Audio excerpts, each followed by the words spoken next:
खुशामदीद नाज़रीन, अस्सलाम वालेकुम। पाकिस्तान जहाँ पर मुस्तकबिल में आलमी सियासी दबाव के अंदर दिखाई दे रहा है, वहीं पर आबो हवा की तब्दीली का एक बहुत बड़ा ख़दशा भी हमारे सामने लहक है।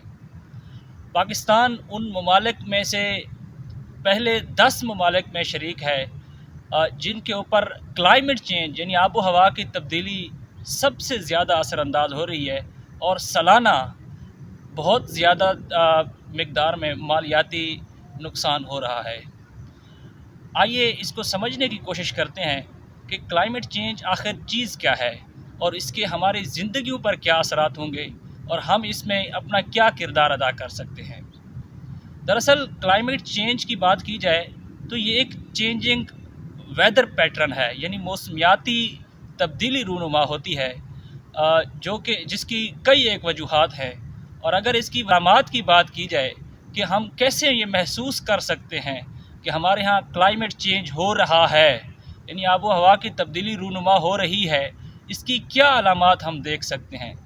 रोज़मर्रा की ज़िंदगी में देखा जाए तो हमारे यहाँ गर्मियों की शिद्दत बढ़ रही है और इसका दौरानिया भी तब्दील हो रहा है, और इसी के साथ साथ अगर मौसम सरमा को देखा जाए तो उसका दौरानिया भी तब्दील हो रहा है।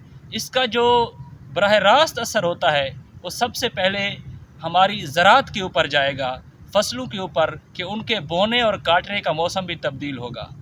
इसी तरह हमारे रहने सहने के जो तरीक़े हैं, हमारे पहनने की जो चीज़ें हैं, हमारे खाने की जो चीज़ें हैं, उन सब पर भी असरानंदाज होगा। यूँ हमारी मईशत पर भी क्लाइमेट चेंज का एक बहुत बड़ा असर होगा।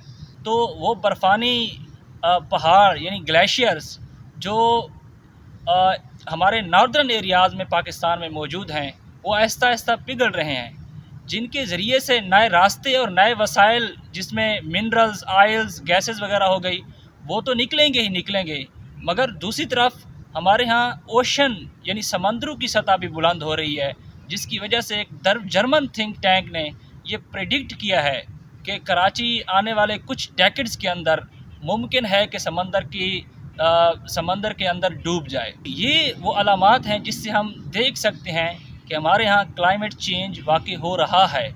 मगर सबसे अहम बात जो है वो ये है कि हम इसकी वजूहात पर नज़र दौड़ाएं और जो इसमें हम किरदार अदा कर सकते हैं वो किरदार अदा करें।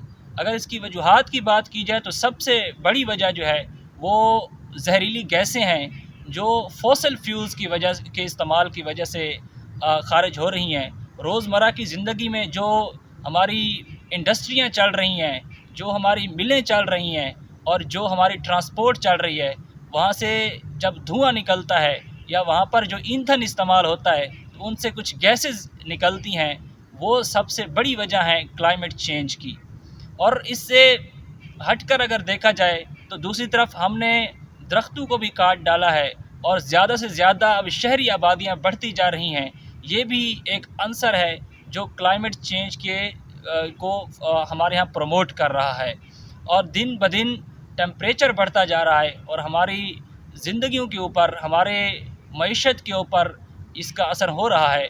रोज़मर्रा की ज़िंदगी में जो हम प्लास्टिक्स इस्तेमाल करते हैं तो और उनको हम सही तरह से डिस्पोज़ नहीं करते और यूँ ही फेंक देते हैं, उनकी वजह से भी क्लाइमेट चेंज में इजाफ़ा हो रहा है। पानी के सही सीवरेज सिस्टम ना होने की वजह से भी क्लाइमेट चेंज वाक़ई हो रहा है। और ये क्लाइमेट चेंज कोई ऐसी चीज़ नहीं है जो ज़मीन के ऊपर महदूद है, बल्कि पानी और हवा में भी इसके असरात हैं, जिसके असरात हम स्मोक की शक्ल में आजकल देख रहे हैं। और ये मौजूदा वक्त में तकरीबन 20 लाख लोगों को मुतासर कर चुका है। क्लाइमेट चेंज की वजह से कहीं पर तो हमें डिज़र्टिफिकेशन यानी सहराओं का बढ़ना नज़र आएगा, तो कहीं पर हमें फ्लड्स नज़र आते हैं और समंदरों की सतह बुलंद होती हुई नज़र आती है। और यही वो क्लाइमेट चेंज है जिसकी वजह से हमारे वेदर पैटर्न्स चेंज हो रहे हैं, मौसमों के दौरानिया और उनकी शिद्दत में तब्दीली आ रही है। कहीं पर वाटर स्कार्सिटी यानी पानी की कमी रूनुमा हो रही है, तो कहीं पर फूड इनसिक्योरिटी यानी हमारे खाने की चीज़ों की कमी वाक़ई हो रही है। ये वो असरात हैं जिनकी वजह से क्लाइमेट चेंज को سیریس لینے کی ضرورت ہے اور اس کو ٹیکل کرنے کی شدید ضرورت ہے۔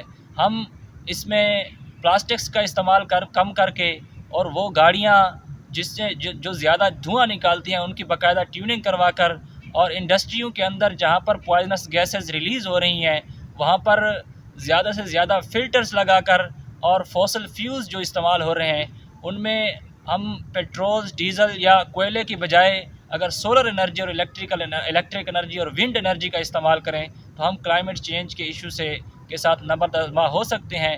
اور اس کے ساتھ ساتھ اگر ہم پودے لگانا شروع کریں اور روزمرہ کی زندگی میں آلودگی پھیلانے سے بچے رہیں، جن میں پلاسٹکس وغیرہ کا اور سیوریج سسٹم کو بہتر کرنے کا جو نظام ہے، اگر اس میں بھی ہم اپنا کردار ادا کریں تو کلائمیٹ چینج کے ایشو سے مضبوطی کے ساتھ لڑا جا سکتا ہے۔